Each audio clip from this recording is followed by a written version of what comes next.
Magandang umaga po. Nasa kustodiya ngayon ng Angeles, Pampanga Police ang aktor na si Mark Anthony Fernandez matapos mahulihan ng 1 kilo ng marijuana kagabi. Sa ngayon, inaantabayan na ang resulta ng kanyang drug test bago ma-inquest. May news to go si Victoria Tulad. Victoria.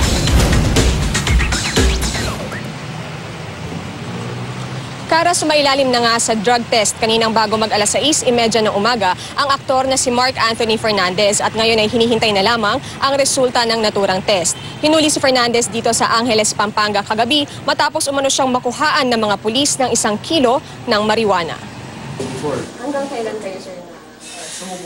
Paparahin lang dapat kagabi ng Pampanga Police ang aktor na si Mark Anthony Fernandez dahil walang plaka ang kanyang kotse. Pero mas malaking paglabag sa batas ang kanilang nadiskubre nang makitang may 1 kilo ng marijuana ang aktor sa kanyang sasakyan. Sa taya ng mga pulis, nagkakahalaga ang marijuana ng 15,000 piso. Natsyempohan ng otoridad si Fernandez habang nagsasagawa sila ng checkpoint sa Barangay Virgen de los Remedios, Angeles, Pampanga, bandang alas 9:30 kagabi. Yung isang tauhan natin, visual check kasi. So nakita niya mismo yung marijuana, ma'am, kasi malaki eh. Tsaka yung liliit, di ba? Nandun sa mismong kotse niya, doon sa may passenger seat. Pero sinubukan daw tumakas ng aktor kaya hinabol siya ng mga pulis. Kinailangan daw barilin ng mga pulis ang mga gulong ng kotse ni Fernandez para lang mapahinto ito. Hindi naman daw nanlaban ng aktor nang mahuli sa San Fernando. Dinala siya sa Station 6 at kinuna ng mugshots. Ayon kay Fernandez, simula nang mamatay ang kanyang amang si Rudy Fernandez noong 2008 dahil sa sakit na cancer, gumagamit na siya ng marijuana para hindi rin magkasakit. Alam ko po nalilegalize siya sa halos buong mundo na yata. Tapos ganito, medical purposes siya. So ako po, lalo na po nung lumabas yung sa mga sigarilyo may picture, kinakabahan po ako magka-cancer. Dahil nagka-cancer po ang tatay ko, ginagamit po ito para pangontra cancer. Pero wala po kayong nararamdaman kahit na anong sakit naman? Meron po akong rayuma, bata pa lang po ako. Tapos nag-iossi din po ako dati. So binabawasan ko po yung sigarilyo. Yun po yung ginagawa kong pamalit. Sabi pa ng aktor, bumibili lang siya para sa sarili at hindi para ibenta. Nang tanungin kung paano siya nahuli, sinabi ni Fernandez na hindi ito nangyari sa checkpoint. Hinihintay lang daw niya sa tabi ng kalsada ang katransaksyon si Francis nang dumating ang mga pulis. Hindi pa ako nakakabili. Basta may naglagay po sa kotse ko. Hindi ko alam. Umalis na po kayo bigla? Kaya umalis na po ako. Oo. Akala ko po, since na marijuana lang po yun, at hindi naman po ako yung nagbibenta, kumbaga, alis, baka pakawalan ako. Pero sabi ng mga pulis, alibay lang ito ni Fernandez. Naharap ang aktor sa kasong paglabag sa Comprehensive Dangerous Drugs Act of 2002. Sakaling mapalaya, mas nanaisin na lang daw ni Fernandez na mangibang bansa. Doon na po ako titira kung saan po siya legal para hindi po ako maka-perwisyo o maka-violate.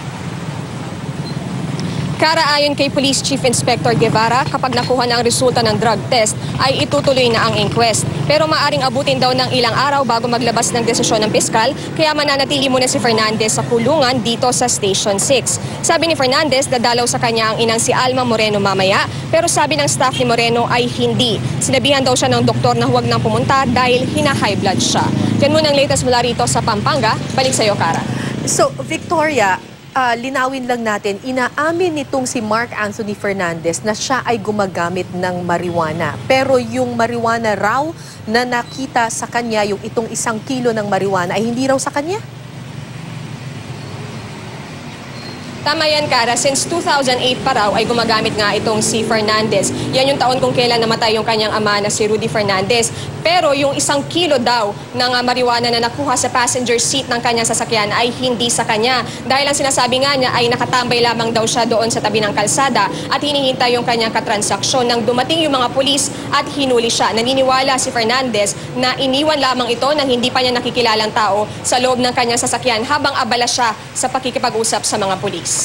Victoria, malaki-laki itong yung volume ng 1 kilo of marijuana. Gaano daw ba ka-frequent ang paggamit ni Mark Anthony Fernandez nitong marijuana para dun sa sinasabi niyang pangontra umano sa cancer? Ang sabi niya, Kara, everyday parang nakaka-3 sticks daw siya or nakaka-3 beses siya ng pag-hit-hit ng marijuana at araw-araw nga daw niya itong ginagawa. Pero nung tinanong nga natin siya kanina kung siya lang ba ang gagamit nitong 1 kilo dahil gaya nga ng sabi mo ay masyadong marami ito, ang sabi niya ay nagtatagal naman daw sa kanya ito ng ilang linggo. Kaya hindi rin daw niya ito ibinibigay sa iba at sa halip nga ay siya lamang ang nakakaubos. Kara? So siya ngayon ay nakadetain dyan sa Angeles, Pampanga. Tama yan, Kara. Nandito siya ngayon sa kulungan ng Station 6 dahil nga hindi pa rin siya nai-inquest. Kanina, bago tayo sumahimpapawid, ay nakita natin yung abogado niya na pumasok dito sa may istasyon pero hindi pa siya nagpapa-unlock ng panayam. Kara? Sinabi rin ba niya sa inyo, Victoria, kasi base dun sa ulat mo ay nung pinara na siya or tinigil na siya ng pulis ay sinubukan pa niyang takasan yung otoridad. Sinabi ba niya sa inyo yung dahilan? Ang sinabi lang niya na dahilan, Kara, ay naniniwala daw siya na hindi naman siya huhulihin dahil nga hindi naman siya nakabili ng marijuana. Naisip niya na free to go na siya at kaya nga dire-diretso lamang daw siya sa pagmamaneho. Pero yun nga rin yung nakapagtataka dahil hindi raw niya, o sabi ng mga pulis ay very relaxed naman daw yung pagmamaneho nitong si Fernandez habang lumalayo siya o tumatakas siya. Pero natigil na nga lamang siya noong binaril ng mga pulis yung mga gulong ng kanyang kotse. Kara? Maraming salamat sa iyo, Victoria Tulad.